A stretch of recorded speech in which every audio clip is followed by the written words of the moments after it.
Welcome to Digital Dentistry Decoded, the podcast that brings you the latest insights in digital dental technology. I'm your host, Dr. Ahmed Al-Hassani from the Institute of Digital Dentistry. The world of dentistry is rapidly evolving, and the shift from traditional to digital workflows can be daunting. At the Institute of Digital Dentistry, we're committed to demystifying this transition through our podcast, Digital Dentistry Decoded. We bring you insights from global digital dentistry leaders directly to you, helping you stay ahead in this ever-changing field. In today's episode, From Labs to Chairside, the Formlabs approach to dental 3D printing, we're diving deep into the world of dental 3D printing with a special guest, Guillaume Bailliard, President of the Healthcare Division at Formlabs. We'll be exploring how Formlabs is shaping the future of dental 3D printing, from laboratory applications to chairside solutions. Guillaume will take us on a journey through the evolution of this technology, sharing valuable insights that will benefit both seasoned digital dentists and those just starting out. Throughout our conversation, we'll uncover the latest innovations, challenges, and opportunities in dental 3D printing. We'll discuss how Formlabs takes a unique approach in transforming both laboratory and clinical workflows, bridging the gap between dental labs and chairside applications. Whether you're a lab technician or a practicing dentist, this episode offers a fascinating look into the future of digital dentistry. We'll explore how 3D printing is revolutionizing the entire dental workflow and what it means for you and your patients. So if you're curious about the cutting-edge developments in dental 3D printing and how they might impact your practice, this is one episode you won't want to miss. Get ready for an informative and engaging discussion that could change the way you think about digital dentistry. Let's dive in and decode the world of dental 3D printing with Formlabs, as we continue our mission to help you navigate the exciting landscape of digital dentistry.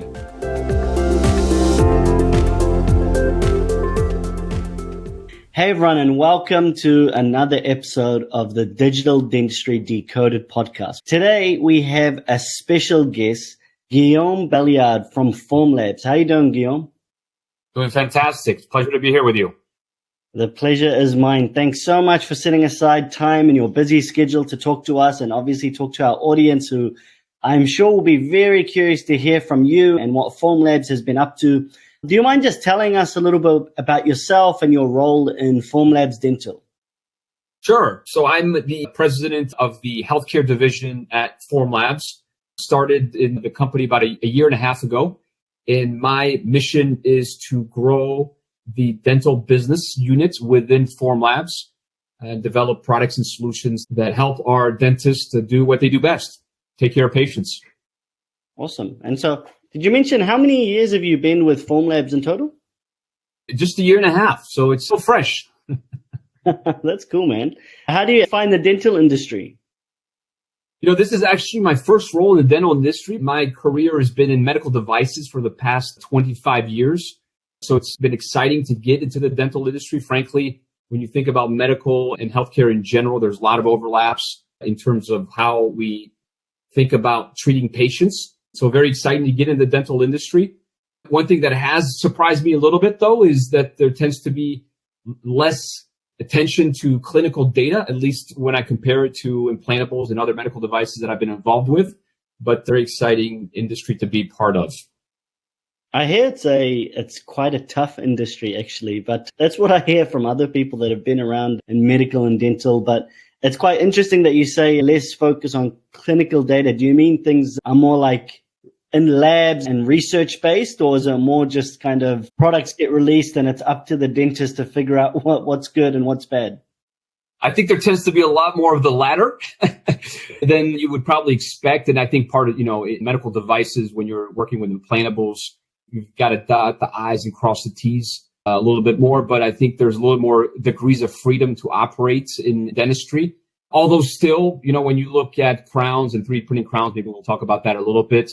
There's certainly a need for a lot of clinical data to help validate the clinical utility of these new devices. And insurance companies, well, I'm sure will pay note of that. Certainly already have things that they look for in terms of longevity of the device. So I think we'll see more and more of that. But at Formlabs, I'm actually bringing a little bit of that to the business, where we're investing quite a bit in clinical data to make sure that the products that we launch are validated with clinical data.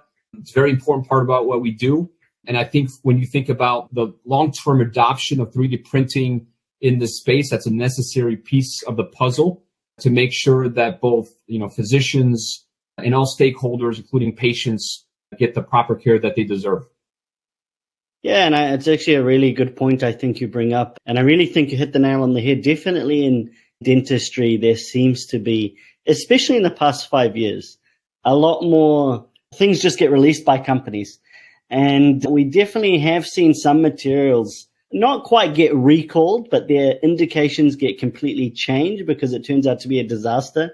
And I do agree. I think that's something quite unique to dentistry. And I think it's good and bad, right? Because the good is, like you say, there's a lot more, it's really up to you. You have a lot more freedom, what you want to do. You have a lot more autonomy. But at the same time, there can be a lot of skewed thoughts just based on marketing and loud key opinion leaders. You talk about the printing crowns thing. I still think it's kind of in its infancy, and we don't actually know. There's no real data long-term for a lot of these resins if they really work or not. I mean, foundationally, it seems like it should work, but it's definitely just based on operators, which is quite curious. How have you seen the landscape? Because even though you've just been in dental over a year, you mentioned a lot has changed in a year. What are some of the changes that you've witnessed through dentistry in your time with Formlabs Dental? Yeah, and by the way, back on the clinical piece, I couldn't agree with you more on the need for that. And I think what happens is that the degrees of freedom are a positive thing at the infancy stage, right? So when you're working more at the early part of the adoption curve with innovators and early adopters, that degree of freedom actually sparks a lot of innovation. So it's a positive thing. But we're at this phase where we're somewhere between 10 and 15% adoption of 3D printing, at least in clinics in the US. It's a little lower in Europe, and other regions will vary. But as you we're at that chasm that we're crossing over into the early majority. That's when long-term clinical data becomes paramount. So we jump straight to kind of, crowns. There's a lot of other things prior to that where there are killer apps that are out there that are places where 3D printing has a lot of value in the early majority part of the adoption curve for anybody. But certainly there's certain applications that still need a lot of work. And we just talked about one of them. There's certainly a lot of other ones, splints and models and surgical guides, where there is already a lot of clinical utility in the short term. The challenge, I think, for dentists today is trying to figure out, through all this noise that's out there, what are the real applications you can use today? And there are plenty. And that's the beautiful thing about 3D printing, especially when you compare it to milling and other things.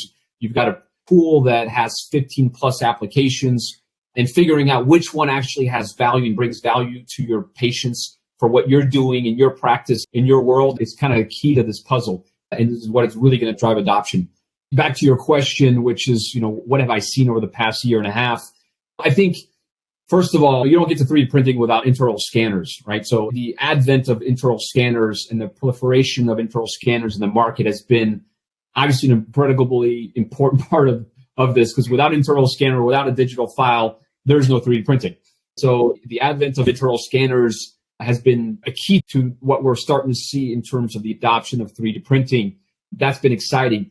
What I've already seen about a year and a half is just how, as you go into this adoption curve and you go into the early majority and late majority with internal scanners, all of a sudden the prices of internal scanners just start to plummet. It's just like cell phones and cars and electric cars, and you're totally right. And boy, has it plummeted, where, you can get a intraoral scanner now for $5,000 US. That's fantastic. I love it. And guess what? The same thing's going to happen with 3D printing as it continues to innovate. With all this noise, at Formlabs, it's really exciting because when you look back at the history, I don't know if you know the history of how it started. The company started in 2011 with a mission statement of creating a printer so that anyone can print anything, anywhere. And in that is making sure that it's an affordable printer without compromising on quality.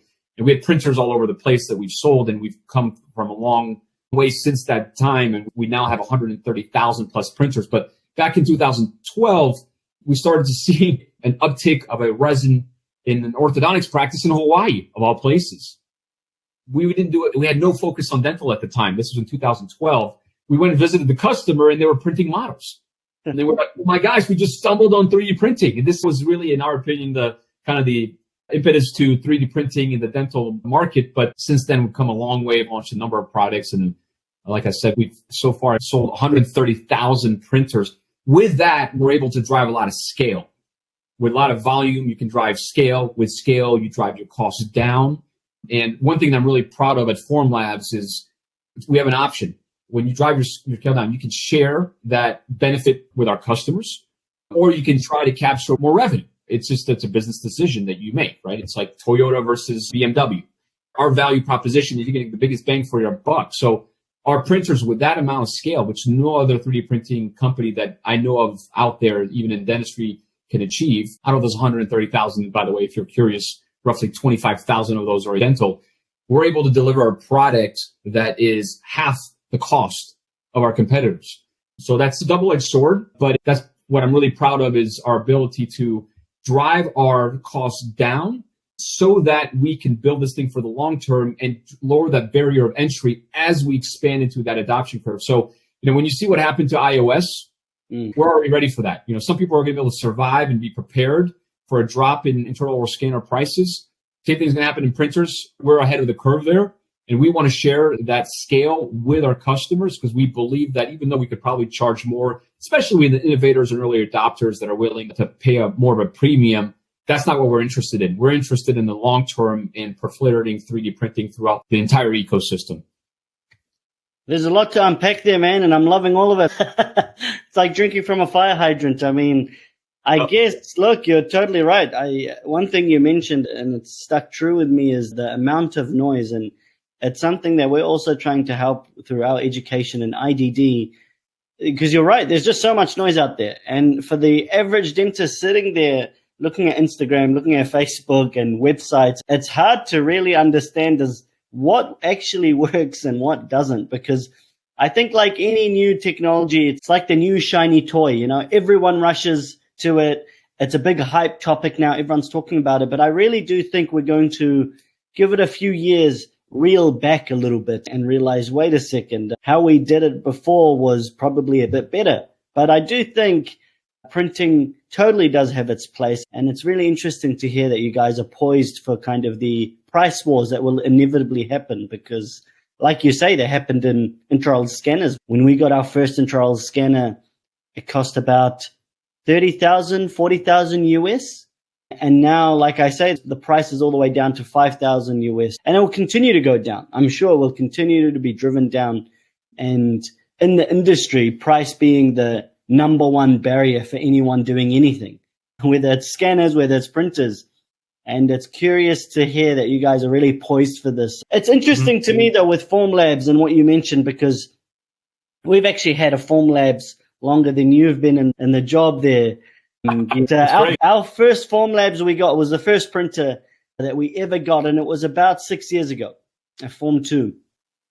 And what's interesting to me, and I'd love your perspective if you have one.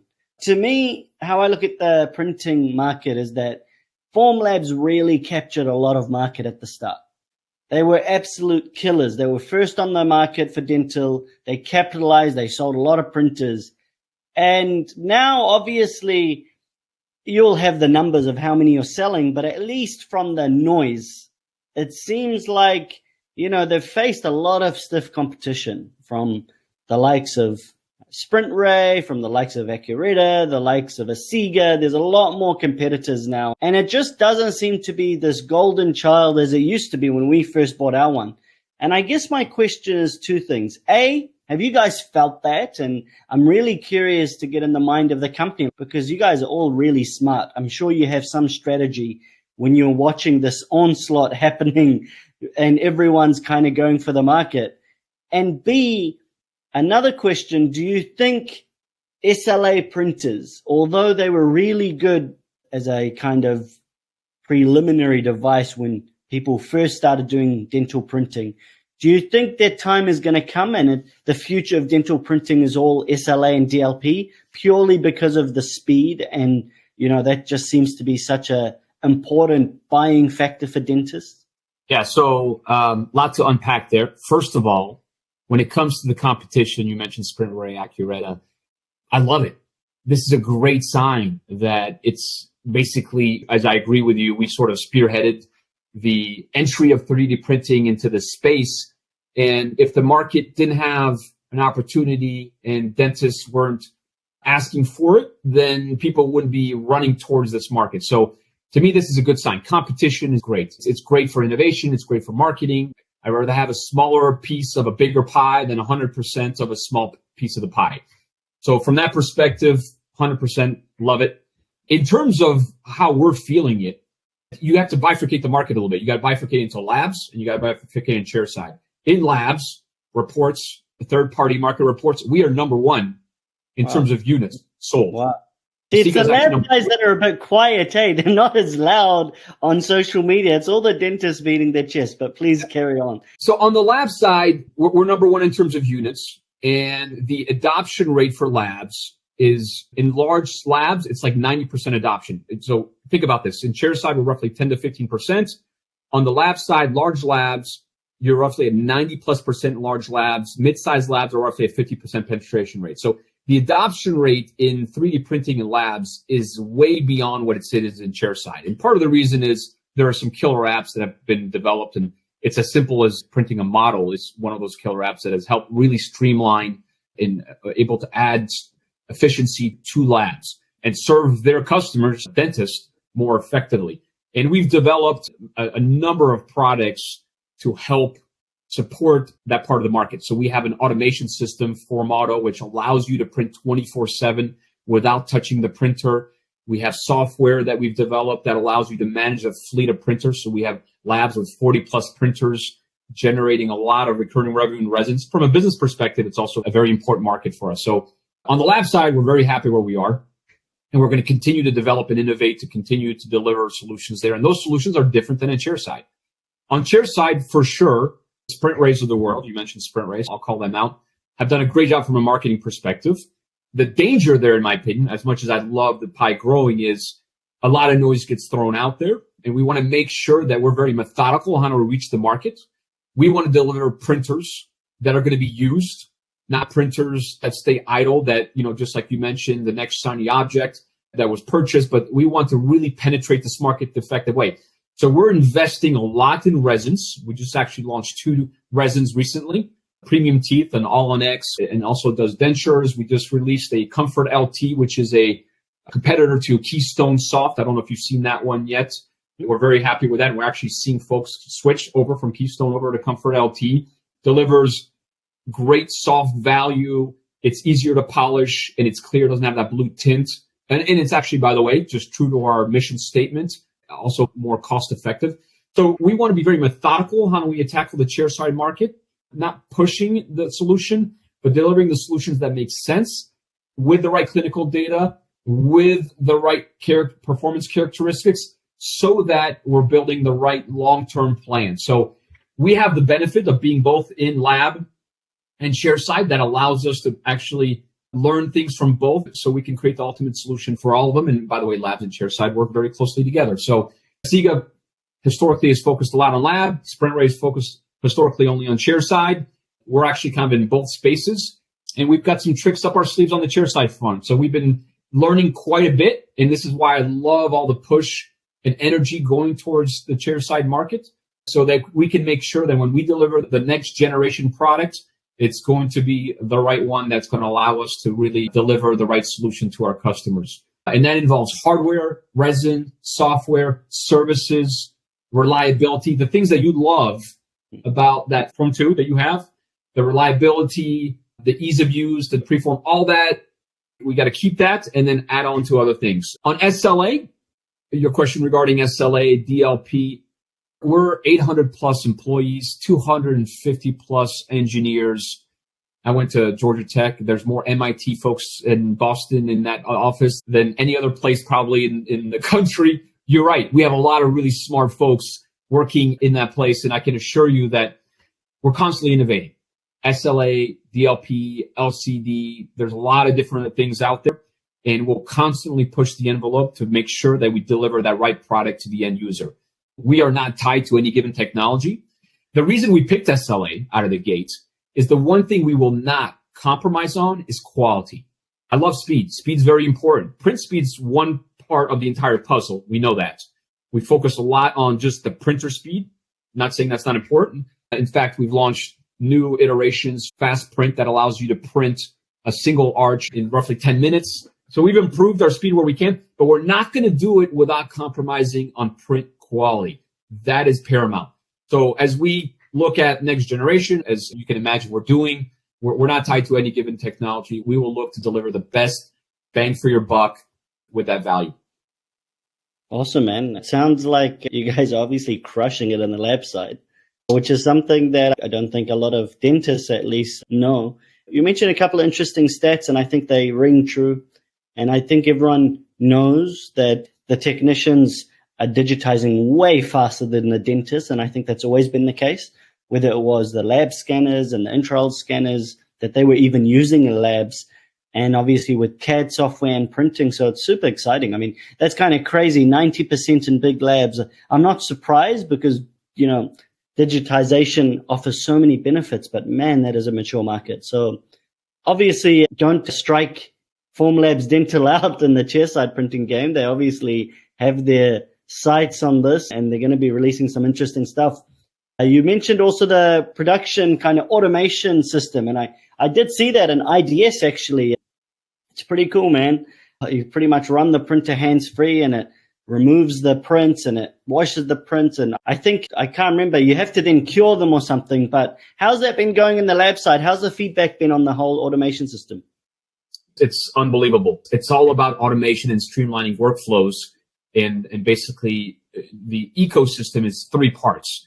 It's the hardware, which is what you're describing, which allows you to automatically remove parts from the build platform without any interaction. There's also a software where if you have a number of, let's say you've got 40 printers and you send a job, historically you would say, okay, I'm going to send it to printer A. Okay, printer B is available. Next job goes to printer B. Now I just throw everything in a queue, and our fleet control automatically determines which printer is available and sends the job. You can be remote on your iPhone on a Saturday, pushing jobs without having to be there, and it works automatically. And there's a camera inside the form auto that allows you to see the success rates of the prints if there's any issues.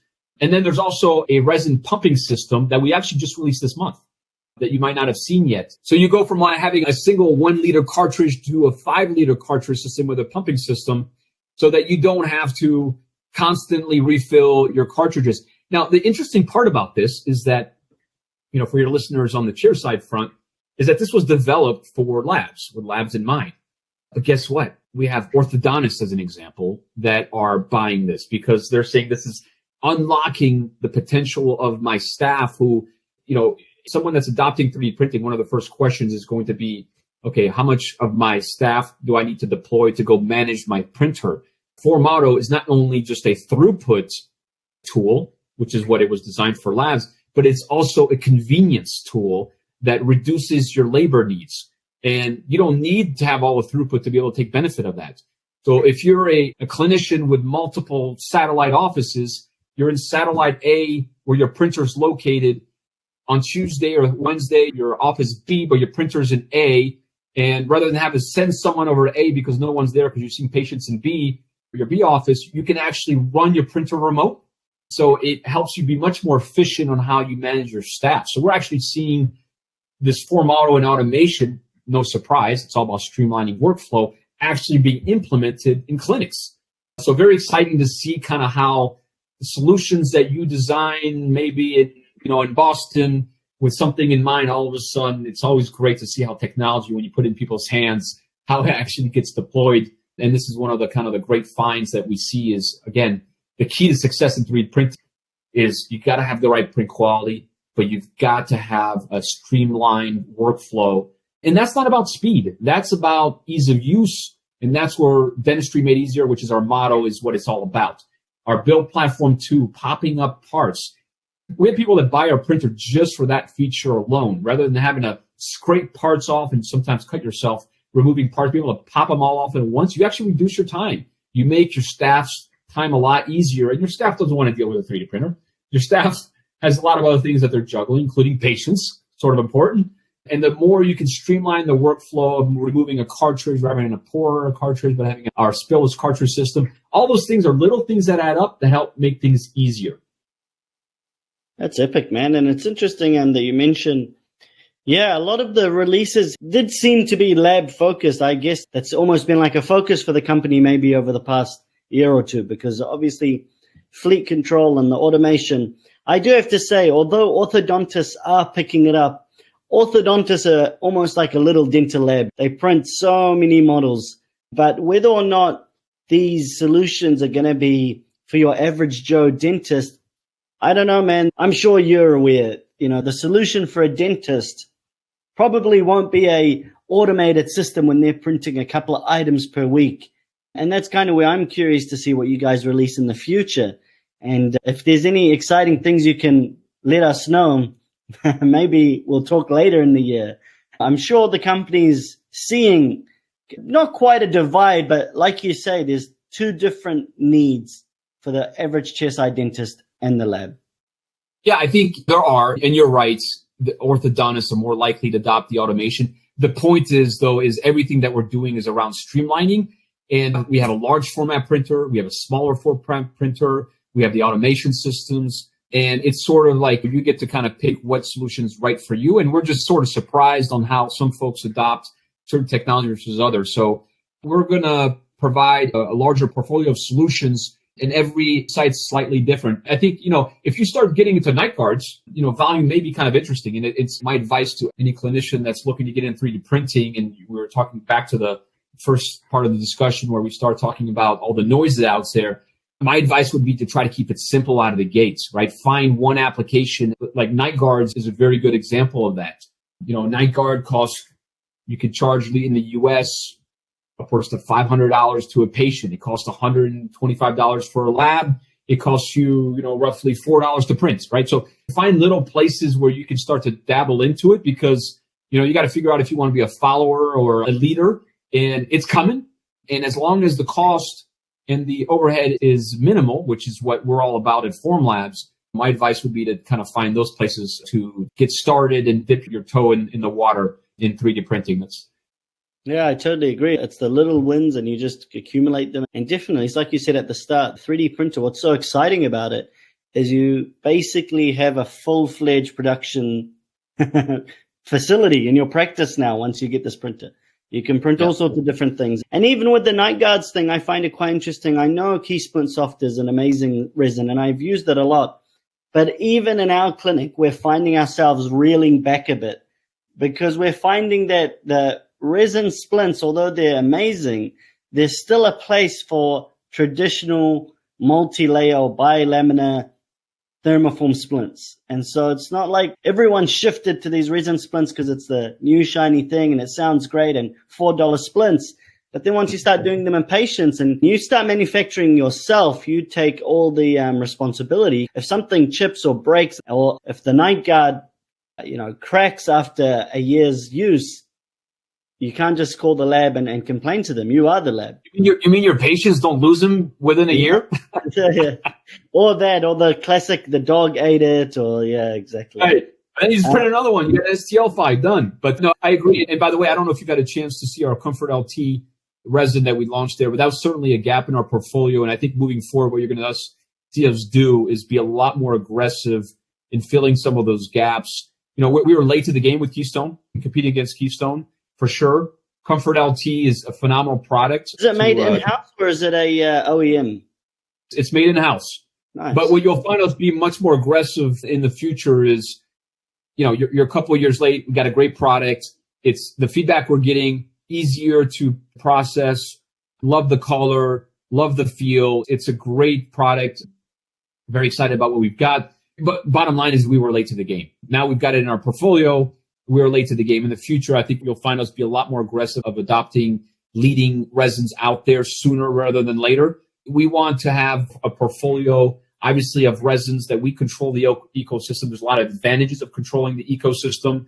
You control the quality a lot more effectively. But when it comes to filling a portfolio with gaps like that, you'll probably find us be more aggressive with that. Premium teeth, we just launched this month. A phenomenal all-on-X with higher flexural strength than some of the leading ones, such as the Sprint Ray resin. So we're very excited about that as well. Again, at a fraction of the cost. You see a common theme there. So we'll continue to push the envelope on the resins, but not afraid to adopt third-party resins in the future as well to make sure that those gaps aren't too prolonged. Yeah, and I think that's just like the market swings, the market dictates what it wants. It's a bit like scanners. They were all closed and locked off, and then now they're all open purely because of market pressure. And I think definitely, I don't think anyone could have seen in the future that a whole bunch of third-party resin manufacturers would make some gold standard resins. Everyone expected it to come from the printer manufacturers. So that's kind of interesting. Super exciting to hear that possibly Formlabs will be opening up a bit.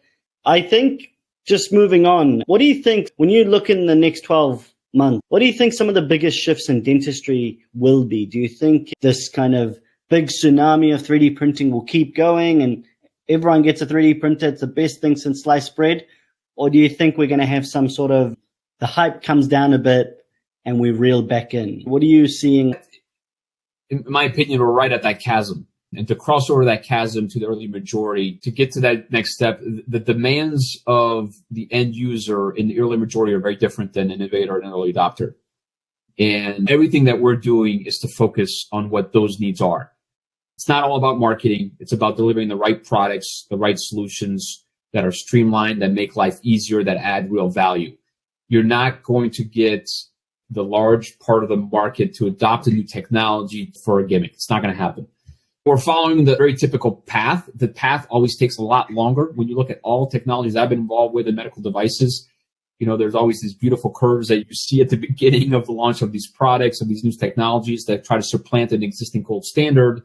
I remember positron emission tomography when we were in the launch of that at GE Healthcare when I was back there and back at GE in the day.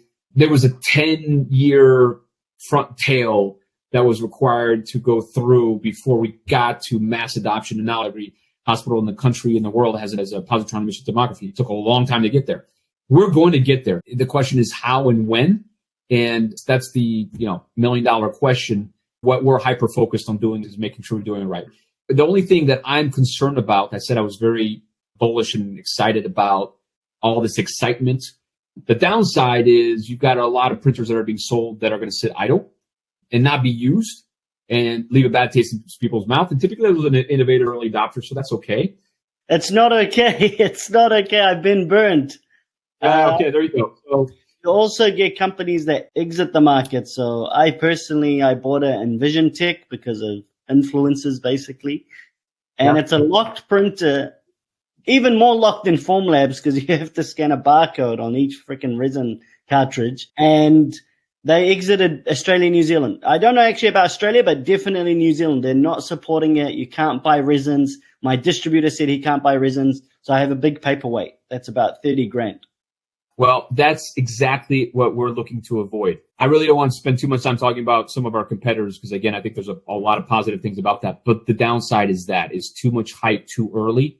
And what you do, you're a venture capitalist. I've been working on this and you see these beautiful curves. You're a company, you're trying to launch a product. Then you have to over market to try to get to those curves. And then you don't, and then you run out of cash. This happens in it's not unique to dentistry. This is not unique to 3D printing. This is how the world works, unfortunately. So what I'm really excited about Formlabs, I can't say this enough. We're playing the long game.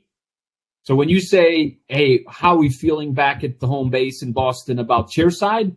Totally okay about the fact that we're not number one in terms of units sold. We're not interested in being a number one in units sold. We're interested in being a number one in units sold of printers that are being used, that are being adopted and expanding into the adoption curve. We're there in lab, in Chairside. You're going to see some very exciting things. We believe the future is there. There's an unbelievable amount of potential of value that can be unlocked to physicians and streamlining, as well as that can ultimately benefit patients. So the value's there. Question you asked about time. That's a crystal ball that I just don't have. But I know the pawns that we're placing that will allow us to get there. And I have no question in my mind that we won't eventually get there. Nice. It's interesting, even when the innovation front that you mentioned and making things simple, even the Formlabs dental software, the new software you guys released kind of recently, even that's like just a cool move. And it's super simple, super easy to delegate. I mean, I personally have a 3B Plus now. And it's kind of my go-to printer when I just want to delegate something to my DA. I do a bit of orthodontics here in New Zealand. So if I want to just get her to print a whole bunch of models, she can just do it. Simple. I don't have to watch over her. I don't need to check anything. The software and the usability and ease of use, like you said, really shines through. Just to wrap up the podcast, last few questions, Guillaume. I know you're a busy man. What are your thoughts? 3D printing, milling, both technologies in every clinic and every lab, or are they, obviously they're not competing, but there's a lot of this whole sentiment in the market, 3D printing versus milling. And what are your overarching thoughts about that topic? Do you just think two separate solutions, or? I think they're very complementary. First of all, 3D milling, I think, I'm not a 3D milling expert. I think we pretty much capped out in terms of 10 to 50% market penetration for a number of reasons. Is that lab clinic or overall? Clinics. Yeah, I would agree, 15 to 20%, yeah. And Sarah really tried to push that hard, and it doesn't seem to be going harder than that. Part of the issue is there's two things that are kind of the rate limiting factor for that to be the case. A, the cost is, at least compared to Formlabs, a fraction of the cost of the sprint rays of the world. So it's a 5x the cost of a printer, so there's a cost hurdle. But also it's limited to a single application, essentially, versus 15 plus applications. So I think you're going to see 3D printing be able to penetrate the market long-term much deeper than you will milling. I think that's unquestionable. In terms of supplanting crowns, I think crown is going to be the hardest thing for us to compete against, just purely. Now, at Formlabs, we've got more PhDs than any other company has in chemists, and hopefully you'll have a chance to visit the office and meet some of these folks. But, we're working on silicone, ceramics, and a lot of other resins beyond the dental market. So that's kind of the advantage. There's pros and cons of being a business that focuses on an entire market. Our biggest customer at Formlabs, I think, is Tesla. So we sell to everybody. But in dentistry, we're able to kind of pick and choose some things that we learn on those sides of the market. So, in the short term, no, chairside milling is definitely complementary. But I suspect that eventually, long term, you might be surprised what we can accomplish and what we can print on a 3D printer. I think time will tell, but I think you'll be surprised what we were able to accomplish. We're printing ceramics, silicones, and things that never would have imagined back in 1995 when I was doing 3D printing medical devices for prototyping for thoracic surgery. I was using 3D printing back then to accelerate the iteration of prototypes, that I think that we'd be printing, materials like silicone and ceramic. And so I think the sky's the limit on what we're going to be able to accomplish, but in the short term, for sure, it's complementary. Exciting times, man. It's kind of crazy to think where we'll be in 5 years and how much change in the past 5 years. It's like technology is just accelerating. To wrap it up, what's one misconception do you think about digital dentistry, or let's say about 3D printing, you think dental professionals have? And if you could give some advice to dentists and maybe the labs, it sounds like the labs are way more advanced, but if you can give some advice to them, what would it be? So misconceptions and advice. Yeah, I think one misconception is probably that it's hard. And I think you'd be surprised with our printer how fast you can get up and running. I think we've timed it that in 15 minutes you can be up and running with a 3D printer. The cost is a lot lower than you would think, at least on the Formlabs side, and everything we do is help to focus, making sure and kind of debunk that misperception. In terms of advice, I would say start small. I talked a little bit about splints. It doesn't have to be splints. It could be surgical guides. It could be something else. But I would start somewhere small to kind of make sure you're comfortable with the utility of what you're delivering to your patients. What you put in someone's mouth is incredibly important. And the challenge there is do your homework. That's my other advice. Do your homework. There's a lot of noise out there. We spend an incredible amount of time. Our resins are developed and manufactured in ISO certified, FDA validated the facility. These are things that are really important to your patients. They don't know this. You know this. And make sure and do your homework, that you're not inadvertently following that next shiny object. Talking to your peers is critical. And this is why I love what you guys do, because we didn't talk a lot about this, but the key to the success of 3D printing or any new technologies is education. And I love what you guys are doing at the Institute of Digital Dentistry, because it is an incredibly important part of this puzzle, and making sure and educating yourself is key to adoption of 3D printing. I appreciate it, man. I really appreciate the kind words. And yeah, I guess we're all on this vision together, and we loved educating. I love the working as a dentist and just sharing what you learn. It's like passing it on. And obviously you guys love what you do, providing these innovations and these solutions. And I totally agree. I think anyone out there who's listening, do your homework, ask your friends, see what actually works, and try filter out all the noise because it just keeps coming. That's not to say there's definitely good products out there. You just have to figure out what's going to be the best solution for your practice or lab. Guillaume, I really appreciate the time. I know you're a busy man running the healthcare side of Formlabs Dental, so we are absolutely honored to have you here on the podcast. And for sure, we'll chat in a few more months and see what's happening. Thanks, everyone, for listening to the Digital Dentistry Decoded podcast. Once again, a big thank you, Guillaume, for your time. Absolutely. Pleasure to be here. Look forward to talking to you again. See you later, guys. Take care.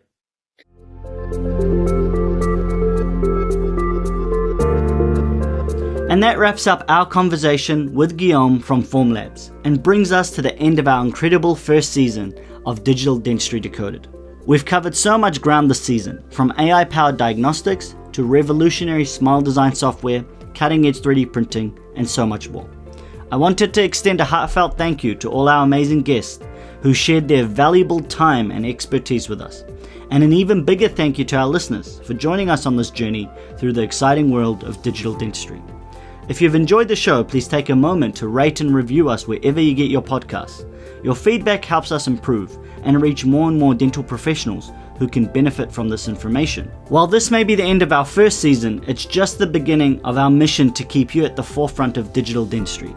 We're already hard at work planning out an even more exciting second season where we'll continue to bring you insights from the leading innovators and thinkers in our field. In the meantime, be sure to check out our website at instituteofdigitaldentistry.com for free resources, courses, and the latest updates in digital dentistry. You can also follow us on social media to stay connected between seasons. The digital dentistry revolution continues, and we can't wait to decode more of it with you in our next season. Until then, keep embracing innovation and transforming smiles. This is Dr. Ahmed Al-Hasni here, signing off for now. Thanks for listening to Digital Dentistry Decoded. We'll see you next season.